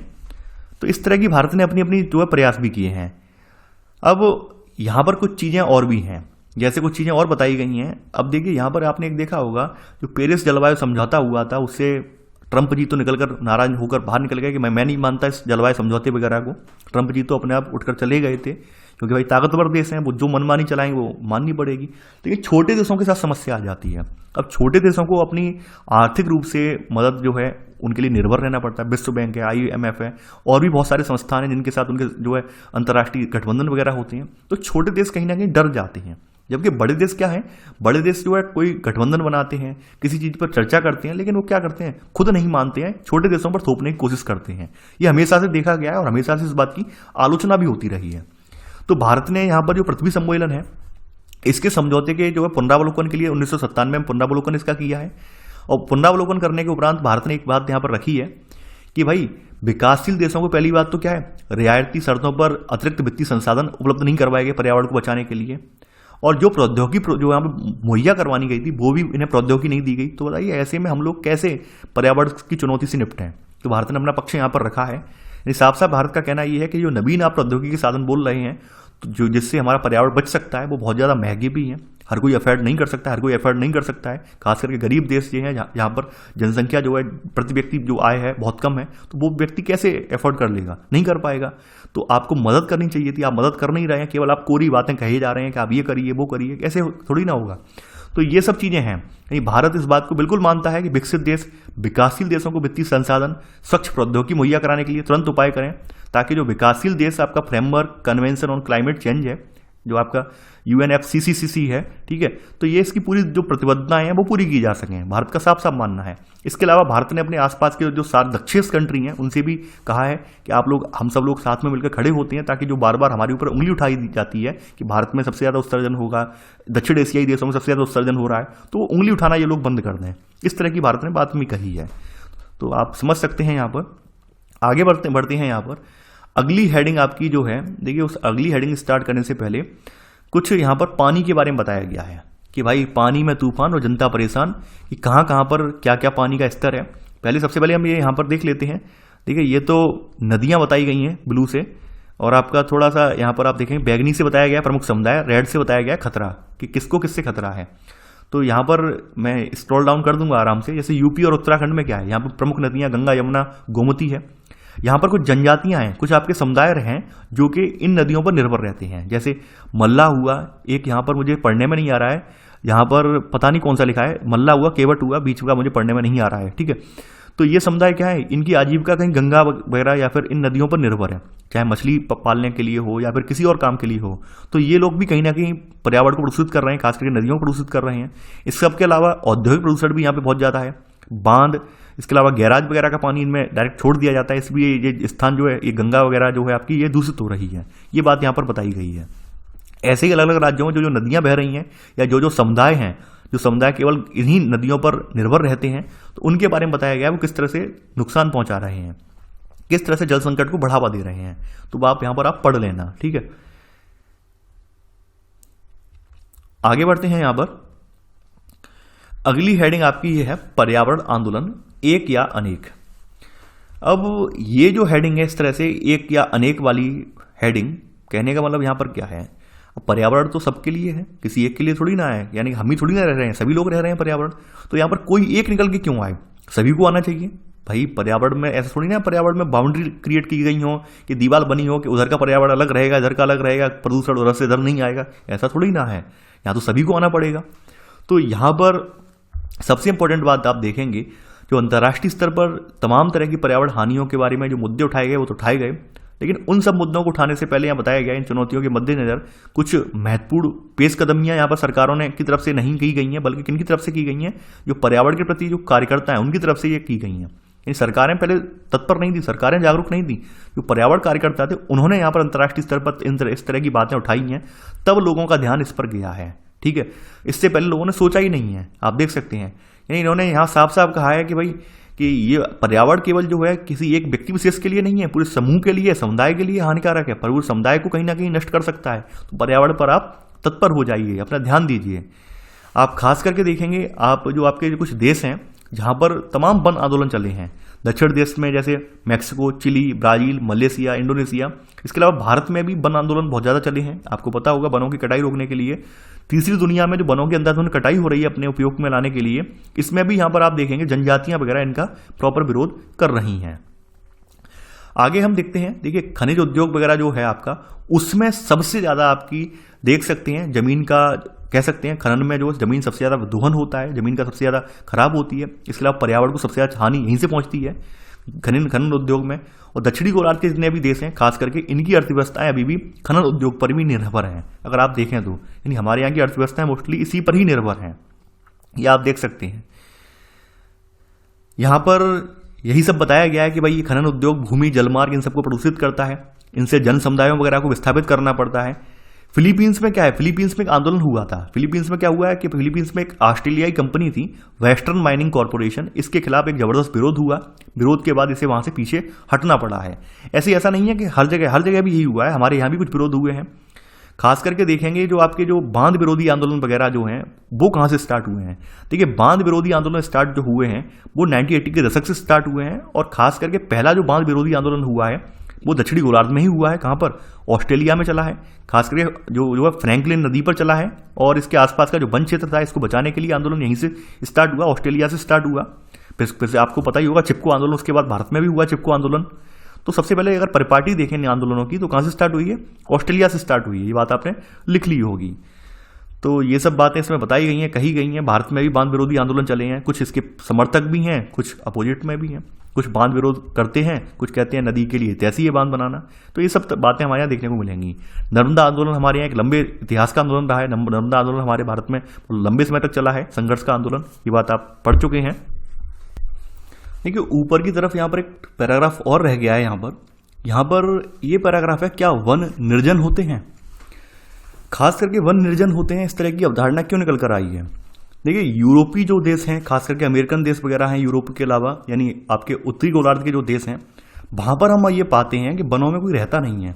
जैसे हमारे यहाँ वनों में जनजातियाँ निवास करती हैं, खास करके दक्षिणी गोलार्ध के तमाम देशों में जनजातियाँ वगैरह निवास करती हैं, साथ साथ यानी इनका विकास वगैरह वनों में ही हुआ है, वनों में ही उनकी आजीविका चलती है। उस तरह से आजीविका जो है यहाँ पर आप देखेंगे अमेरिका के देशों में या यूरोप के वनों में यहाँ पर नहीं चलती है। तो ये लोग क्या है, ये लोग ये मानते हैं कि भाई वन जो है निर्जन होते हैं।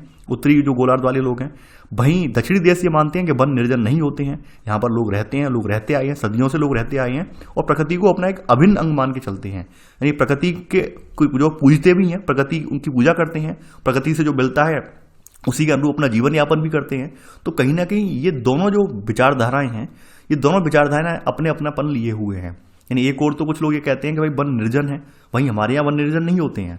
आप ये बात जानते होंगे, हम वन निर्जन हमारे यहाँ नहीं होते हैं। यानी हमने लगातार जब हमारे यहाँ किसी वन संपदा पर संकट आया है, तो वन संपदा पर संकट आना केवल और केवल पेड़ पौधों पर संकट आना नहीं है, यहाँ पर उसके साथ साथ हमारी जनजातियों पर भी संकट आया है। अगर आप थोड़ा औद्योगिक युग की बात देख लें अपने भारत में, तो हमारे भारत में जब अंग्रेजों ने हमारे जो वन वगैरह हैं वहाँ पर हस्तक्षेप करना स्टार्ट किया है, तो आप देखेंगे उस हस्तक्षेप के बाद तमाम जो जनजाति समुदाय थे उनसे उनका जो है यहाँ पर देखेंगे टकराव भी हुआ है, लड़ाइयाँ भी लड़ी गई हैं। आपने देखा होगा बिरसा मुंडा का नाम सुना होगा आपने।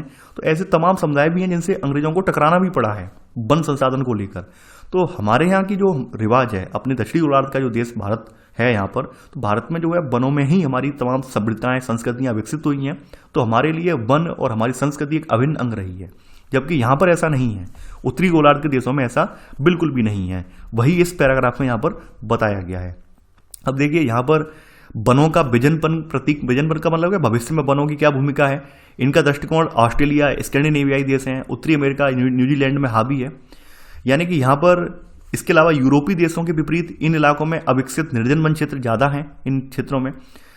लेकिन हमारे दक्षिणी गोलार्ध के देशों में ये विजनपन वाला अभियान, विजनपन का मतलब क्या है कि वन हमारे लिए फ्यूचर के लिए अच्छे खासे संसाधन हो सकते हैं, हमारे लिए बहुत ज़्यादा अच्छा खासा जो है जो कह सकते हैं डेवलपमेंट के लिए सहायक हो सकते हैं, इस तरह की धारणा इन देशों में। जबकि हमारे यहाँ ऐसा नहीं है। यानी हमारे यहाँ तमाम हरित संगठनों ने जो है तमाम तरह के जो पक्षी हैं इनको बचाने के लिए मुहिम चलाई है।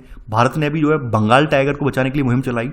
आपने देखा होगा अफ्रीका में भी जो हाथी दांत के लिए हाथियों को मार दिया जाता था उनको बचाने के लिए मुहिम चलाई, तमाम पेड़ों को बचाने के लिए मुहिम चलाई। हमारे यहाँ चिपको मूवमेंट चला इसके लिए, आप सब देख सकते हैं। यानी हमारे यहाँ वन जो है हमारी एक सभ्यता, हमारी संस्कृति का एक अभिन्न अंग रहे हैं। यानी हमारी जो तमाम आप देखेंगे जनजातियां, उनका उदय अस्तित्व जो उनका जो है वो वनों से ही प्रारंभ हुआ है। तो आप दोनों नजरिए देख सकते हैं। पश्चिमी नजरिया क्या है वनों के बारे में, भारतीय नजरिया क्या है। तो अगर आपसे कहीं पूछा जाए कि वन निर्जन होते हैं तो आप बता पाएंगे कि हाँ हमारे यहाँ वन निर्जन नहीं होते हैं, जबकि आप अमेरिका वगैरह में या फिर यूरोपीय देशों में वन वहाँ पर बिल्कुल निर्जन होते हैं। मूवी वगैरह आपने देखी होगी तो वहाँ पर भी देखा होगा वनों में वहाँ पर लोग नहीं रहते हैं, बिल्कुल खाली मिलेंगे वन, जबकि हमारे यहाँ ऐसा नहीं है। ठीक है, तो ये टॉपिक इसलिए यहाँ पर आया है। आगे बढ़ते हैं यहाँ पर। अब संसाधनों की भू राजनीति। देखिए ऑब्वियस सी बात है, आप लोग संसाधनों के बारे में पढ़ रहे हैं, संसाधनों की महत्ता भी आप जान चुके हैं। संसाधनों की भू राजनीति कब स्टार्ट हुई? खास करके औपनिवेशिक शासन के दौरान स्टार्ट हुई। औपनिवेशिक शासन के दौरान जो आपके जितने भी लुटेरे थे, चाहे ब्रिटिश वाले थे, फ्रेंच थे, जो आपके पुर्तगाली थे, डच थे, जो भी थे, सब लुटेरे ही थे। ये सब संसाधन ही लूटने आए थे। यानी भारत में कुछ और करने नहीं आए थे, संसाधन लूटने ही आए थे। तो कहीं ना कहीं इनका मकसद क्या रहा है? यानी इनका विश्वव्यापी प्रसार का एक मुख्य साधन और मकसद केवल क्या था? संसाधन रहे हैं। साफ साफ यहाँ पे लिखा हुआ है। तो यहाँ पर ये लोग जब संसाधनों की होड़ में भारत तक पहुंचे हैं, भारत के संसाधनों का दोहन किया है, तो ऐसे में यहाँ पर देखेंगे कि संसाधनों ने ही यहाँ पर पश्चिमी दुनिया के ज़्यादातर देशों को ताकत दी है। ये सब देखेंगे आप, ताकत, युद्ध वगैरह करने का ताकत वगैरह यहीं से मिली है। इनके जरिए ही यहाँ पर इनकी जो है नौवहन क्षमता भी दक्ष हो पाई है, क्योंकि वनों से मिलने वाली लकड़ी के जरिए ही यहाँ पर तब जो है नाव वगैरह बनाई जाती थी। तो इसलिए इनके जहाज वगैरह जो है यहाँ पर अच्छे खासे हो पाए हैं। और ऐसे करके यूरोप वालों ने कहीं ना कहीं समुद्री व्यापार पर अपना प्रभुत्व जमा पाया है। ये सब आप देखने को यहाँ पर मिलेगा। तो ये सब चीज़ें हैं। अब आगे के समय में बढ़ते बढ़ते जब आपकी जो डीजल इंजन का विकास हो गया है या फिर तेल के और इंजनों का विकास हो गया है, तो उसके बाद आपकी तेल की भी यहाँ पे जरूरत महसूस करने लगी। यानी जो आपका क्रूड ऑयल है या पेट्रोलियम ऑयल है, उसकी महत्ता भी यहाँ पर उजागर होने लगी है। तो ऐसे करके पेट्रोलियम ऑयल पर ध्यान दिया जाने लगा है। और पेट्रोलियम वाले क्षेत्र जो हैं वो कहीं ना कहीं जो है औद्योगिक विकास की रीढ़ की हड्डी बनकर सामने उभरे हैं। अब आपने ये देखा होगा कि संसाधनों की होड़ में तमाम जगह जो है कत्ल हो जाते हैं, मर्डर हो जाते हैं। खास करके अफ्रीका वाले रीजन की स्थिति बहुत ज़्यादा खराब है। अफ्रीका में जो है संसाधनों की होड़ को लेकर यहाँ पर जो है सबसे ज़्यादा मारकाट होती है, सबसे ज़्यादा नरसंहार होता है। क्योंकि मोस्टली आपकी खाने वगैरह, खदानें वगैरह, हीरे की खाने हैं आपकी, या फिर यूरेनियम वगैरह की जो प्रॉपर खाने हैं, वो सब जो है आपकी कहाँ है? अफ्रीका वगैरह में अच्छी खासी मौजूद हैं। तो अफ्रीका में प्रॉपर रूप से कोई गवर्नमेंट ना होने की वजह से, प्रॉपर रूप से गवर्नमेंट का निगमन ना हो पाने की वजह से, नियंत्रण ना हो पाने की वजह से अफ्रीका में इस तरह की सिचुएशन देखने को मिलती है कि वहाँ आए दिन मारकाट की घटनाएं सामने आती हैं। अखबारों में पढ़ा भी होगा आपने। ऐसा नहीं है कि जो विकसित देश हैं, विकसित देशों ने अपना इरादा पूरा नहीं किया है, विकसित देश भी होड़ में रहे हैं। आपने देखा होगा खास करके जो इराक वार हुआ है, इराक में जब अमेरिका ने कह दिया था कि इराक के पास परमाणु बम है, हमें उस पर हमला करना चाहिए, तो केवल और केवल वहां पर उसके बाद जो मंशा निकल कर आई है, वो मंशा यही निकल कर आई है, अमेरिका ये चाहता था कि वहां पर हमारी कोई सरकार बने जो कि हमारी बात माने और वहां के संसाधनों पर हमारा अधिकार हो। जबकि इराक में ऐसा नहीं हो पाया, तो अमेरिका ने क्या किया है, बाद में उस पर हमला कर दिया है। तो ऐसे आप देखेंगे कि पश्चिमी देशों ने अपने फायदे के लिए किस तरह से छोटे छोटे देश जो हैं जिनमें बहुमूल्य संसाधन थे, उन पर अपना कब्जा जमाने की कोशिश की गई है। तो ये सब चीज़ें आप देखेंगे यहाँ पर आप, ठीक है। तो खाड़ी के जो देशों में मौजूद तेल जो है, ये सभी जगहों की जो है ज़रूरतें पूरी कर रहा है, ये बात भी आप जानते हैं। तो ये सब चीज़ें आपको यहाँ पर लिखी हुई हैं। पेट्रोलियम की जंग कैसे छिड़ी है, क्या हुआ है, वो भी आपके सामने है। अब थोड़ा पेट्रोलियम के बारे में जान लेते हैं कि पेट्रोलियम कितना कितना यहाँ पर भंडार रिजर्व है। देखिए, पेट्रोलियम की अगर हम बात करें तो पश्चिमी एशिया में खासकर जो खाड़ी क्षेत्र है, यहाँ पर विश्व के कुल तेल उत्पादन का 30% ये मुहैया कराता है। यहाँ पर विश्व में जो ज्ञात तेल भंडार हैं उनका 64% यहाँ पर है, यानी दुनिया भर में जितने भी तेल भंडार खोजे गए हैं उनके 64% अकेले आपके खाड़ी देशों में मौजूद हैं। वर्तमान में आपका सऊदी अरब जो है ये सबसे बड़ा तेल भंडार है यहाँ पर पूरे विश्व का। यहाँ बताया गया है कि सऊदी अरब के पास विश्व के कुल तेल भंडार का 1/4 हिस्सा मौजूद है और सबसे बड़ा यहाँ पर यहाँ पर कह सकते हैं उत्पादन करता है तेल का। इराक जो है यहाँ पर इसके बाद सेकंड नंबर पर आता है, दूसरे नंबर पर इराक आता है। हालांकि इराक में बहुत सारे तेल भंडारों की खोज की जानी अभी बाकी है, अभी खोजबीन उनकी नहीं हो पाई है, लेकिन इराक में भी मौजूद है।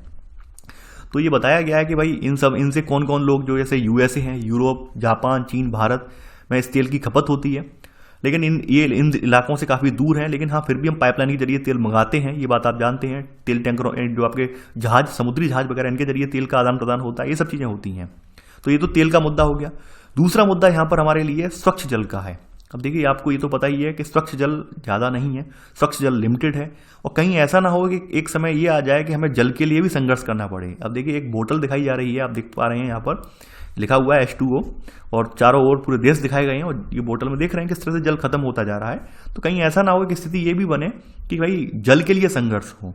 तमाम ये लोग ये मानते हैं, कहीं ऐसी संभावना बने कि जल युद्ध भी यहाँ पर हो जाए।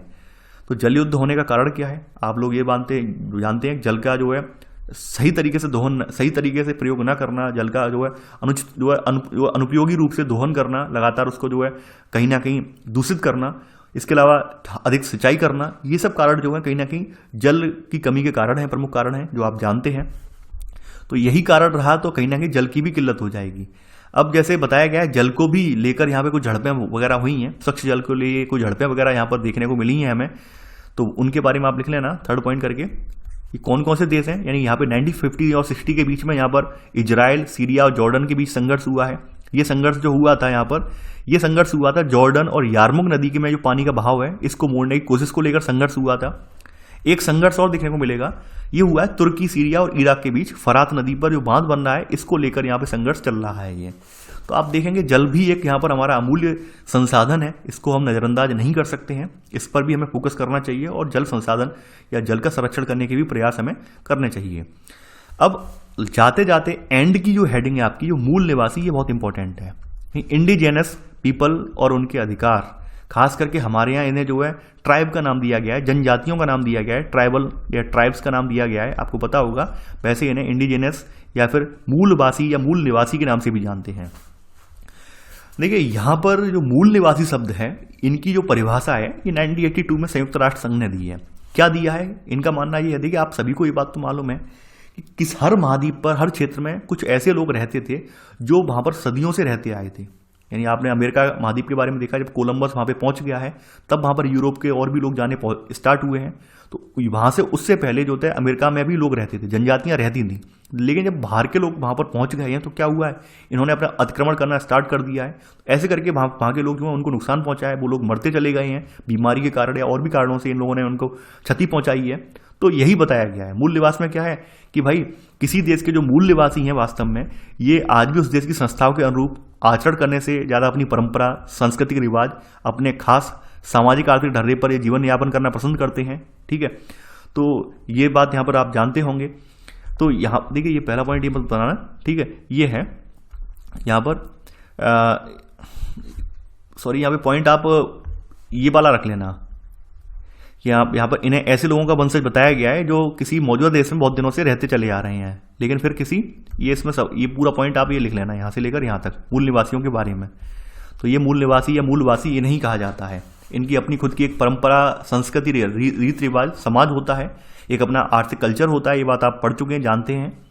अगर विश्व भर की बात करें तो यहाँ पर बात बताई गई है कि भाई विश्व भर में अगर देखें तो 30 करोड़ मूल निवासी हैं लगभग। भारत सहित विश्व के विभिन्न हिस्सों में लगभग 30 करोड़ के करीब यहाँ पे मूल निवासी निवास करते हैं। फिलीपींस है, फिलीपींस के जो कॉर्डिलेरा क्षेत्र है यहाँ पर 20 लाख मूल निवासी हैं। चिले के मापुसे में 10 लाख मूल निवासी हैं। इस क्षेत्रों के नाम हैं, यहाँ पर मूल निवासियाँ रहते हैं। चटकाओं में है, अमेरिका में भी हैं। जैसे अमेरिका में बताया गया, अमेरिका में आज की डेट में भी 3.5 लाख लोग मूल निवासी हैं। पनामा नहर है, वहाँ पर एक जनजाति कुना नामक मूल निवासी जनजाति रहती है। इसके अलावा तमाम जगह इनके लिए संघर्ष, इनके लिए आवाज़ उठाई जाती है। खास करके आप देखेंगे कि भाई यहाँ पर हमारे देश में 3rd पॉइंट में मूल निवासियों को हमारे निवास स्थान के हिसाब से हमारे मध्य और दक्षिण एशिया में मूल निवासी कहा जाता है, मूलवासी कहा जाता है। भारत में इन्हें आदिवासी या जनजाति कहा जाता है। ठीक है, अब जैसे ऑस्ट्रेलिया, न्यूजीलैंड या ओशियाना जो क्षेत्र है, वहाँ पर कौन कौन से मूलवासी रहते हैं वो भी बताया गया है। यहाँ पर इन क्षेत्रों में, यानी जो द्वीपीय देश हैं, इन क्षेत्रों में पॉलिनेशियाई, मेलेनेशियाई और माइक्रोनेशियाई वंश के मूल निवासी रहते हैं। ठीक है, तो मूलवासी वाली जो धारणा है वो कहीं ना कहीं प्रबल रूप ले रही है। तमाम मूलवासी अपने अधिकारों को लेकर सचेत हो चुके हैं, समझ रहे हैं कि भाई किस तरह से हमारे अधिकारों पर बाहर से आए हुए लोगों ने पूरा जो है हम पर जमकर कब्जा कर लिया। ये बात आप समझ रहे होंगे, यानी आज ये अपने हक के लिए आवाज़ उठा रहे हैं, आवाज़ लड़ रहे हैं। तो ये सब चीज़ें आपको यहाँ पर बताई गई हैं। तो आप ये बात तो आप अच्छे से जानते हैं कि मूल निवासी जो शब्द है या मूल निवासी जो हैं, इनके साथ कहीं ना कहीं आप देखेंगे जो बाहर से आने वाली प्रजातियां हैं, बाहर से आने वाले लोग हैं, उन्होंने कहीं ना कहीं इनका शोषण किया, इन पर अत्याचार किए, और कहीं ना कहीं आप देखेंगे इनकी संख्या, इनके संसाधन इनके हाथ से फिर निकलते चले गए हैं। भारत की बात कर लेते हैं। देखिए, भारत में मूलवासी के लिए जो है शेड्यूल्ड ट्राइब यानी अनुसूचित जनजाति या आदिवासी शब्द का प्रयोग किया जाता है। आपकी जनसंख्या में यहाँ पर 8% जो है इनकी संख्या है टोटल पॉपुलेशन में। इसमें कुछ घुमंतु जनजातियां, घूमने वाली जनजातियां वगैरह भी हैं, कुछ वनों में रहने वाली जनजातियां वगैरह भी हैं। और जैसा कि आपको मैंने पहले ही बताया था, जो जनजातीय समुदाय थे उनसे हमारा टकराव कब हुआ है, खास करके हुआ है औपनिवेशिक शासन के दौरान। ठीक है, आगे बढ़ते हैं। ऐसा नहीं है कि हमारी सरकार ने इन पर प्रॉपर ध्यान नहीं दिया। हमारी सरकार में संवैधानिक रूप से इन्हें जो सुरक्षा प्रदान की है, संवैधानिक रूप से दर्जा दिया गया है ताकि ये अपने आप को ठगा हुआ महसूस ना करें। फिर भी ऐसे तमाम विशेषज्ञ ये बात मानते हैं कि हम लोगों ने संवैधानिक रूप से सुरक्षा देने के बावजूद भी इनके साथ न्याय नहीं हो पाया है। अक्सर करके जो भी संसाधन वगैरह आपने पढ़े होंगे जियोग्राफी में, देखिए यहाँ पर ज़्यादा लिखने से फायदा नहीं है। जियोग्राफी में आपने पढ़ा होगा कि ज़्यादातर आपके जो प्राकृतिक संसाधन मौजूद हैं वो जनजातीय इलाकों में मौजूद हैं। तो ऑब्वियस सी बात है, सरकारें, कोई भी सरकार हो, भारत सरकार हो, हर सरकार को जो अपनी आर्थिक गतिविधियों को बढ़ाने के लिए संसाधनों की आवश्यकता पड़ती है। जैसे कोयले की बात कर लें हम, या फिर आपके अयस्क हुए, लौह अयस्क वगैरह हुआ, और भी अयस्क होते हैं, उनको निकालने की बात कर दें तो वो सब अयस्क जो है जनजातीय प्रदेशों में मौजूद हैं। तो सरकार क्या करती है, उन अयस्कों का जब निकालती है, यानी उनको दोहन करवाती है, तो दोहन के दौरान इन जनजातियों को वहाँ उस क्षेत्र से विस्थापित करना पड़ता है। तो सबसे इंपॉर्टेंट यहाँ पे फैक्टर ये निकल कर आ रहा है कि आप जनजातियों को विस्थापित तो कर देते हैं, क्या इन्हें प्रॉपर रूप से आप रोजगार प्रदान करते हैं, प्रॉपर रूप से आवास प्रदान करते हैं? यकीनन ये समस्याएं आज भी बनी हुई हैं। कहीं डैम बनाया जाता है, डैम के दौरान आप देखते होंगे हजारों की संख्या में जनजातियों को अपना गांव, अपना प्रदेश या जहां भी जो रहते आए वो छोड़ना पड़ता है। तो ऐसे करके तमाम सामाजिक कार्यकर्ताओं ने इनकी बात उठाई भी है। तो कहीं ना कहीं आज भी ये लोग अपने अस्तित्व की लड़ाई लड़ रहे हैं, अस्तित्व के वजूद को बचाने की लड़ाई लड़ रहे हैं। सरकार तमाम दावे करती है, संविधान दावे करता है, संविधान ने तमाम बातें लिखी हैं, लेकिन फिर भी इनके साथ पूरी तरह से न्याय नहीं हो पाया है। ये मैं नहीं कह रहा हूँ, ये किताब भी बोल रही है और आप वर्तमान में स्थिति भी देख सकते हैं। ये जनजातियां आज की डेट में जो जनजातियां थी, लगभग हर किताब में, आपकी ज्योग्राफी किताब में भी बोला गया है कि ये लोग कहीं ना कहीं मजदूरी के टाइम में मजदूर बनकर रह गए हैं। ठीक है, इनकी परंपराएं, इनके कल्चर, रिवाज, रीत रिवाज पूरी तरह से खत्म होने के कगार पर पहुंच गए हैं। कुछ ऐसी जनजातियां हैं जो अभी समूह में हैं, समूहबद्ध हैं, तो वो अपना जो है कल्चर, रीत रिवाज बचाए हुए हैं, लेकिन ज़्यादातर जो है जनजातियों पर विपरीत असर पड़ा है। यानी कि आपकी जो आधुनिक जो दौर है उसका एक विपरीत असर देखने को मिलता है। यहाँ पर ऐसे करके एक गठन किया गया है। अगला पॉइंट आपका 5वां है। 1975 में यहाँ पर इनके लिए bird council of indigenous people का गठन हुआ है, यानी कि मूलवासियों के लिए गठन किया गया है। किसके परामर्श से? संयुक्त राष्ट्र संघ ने इसे जो है परामर्श जोदाई परिषद का दर्जा भी दिया है। ठीक है, तो ऐसे करके आप देख सकते हैं, आपने यहाँ पर चैप्टर में जो पर्यावरण से रिलेटेड इश्यू थे उनके बारे में जान लिया कि पर्यावरण से रिलेटेड इश्यू में किस तरह से हमारी जो है राजनीति की भूमिका है, और राजनीति के दायरे में रहकर हमें किस तरह से इनके अधिकारों के बारे में सोचना है या पर्यावरण को बचाने की मुहिम के बारे में सोचना है, क्योंकि पर्यावरण किसी एक देश को बचाने से नहीं बचेगा, सभी को मिलकर आगे आना होगा। तो आई होप आपको ये चैप्टर पसंद आया होगा। देखिए, मेरी पूरी कोशिश यही रहती है कि चैप्टर का जो सारगर्भित अर्थ है आपको समझ में आना चाहिए, जो की पॉइंट्स हैं वो आप नोट कर लेने चाहिए, ताकि भविष्य में आपको कोई भी एग्जाम की प्रिपरेशन कर रहे हो, एक बार नोट्स पलटें और आपको समझ में आ जाए। तो आज आपका चैप्टर यहाँ पे समाप्त हो गया है, केवल एक चैप्टर और बचा है, इसके बाद आपकी किताब समाप्त हो जाएगी। आप परेशान बिल्कुल ना हो, इसके बाद हम जो अगली किताब है आपकी समाजशास्त्र वाली स्टार्ट करवाएंगे, तो आप परेशान बिल्कुल ना हो। तो चलिए, आज के लिए बस इतना ही। Thanks for watching. जय हिंद।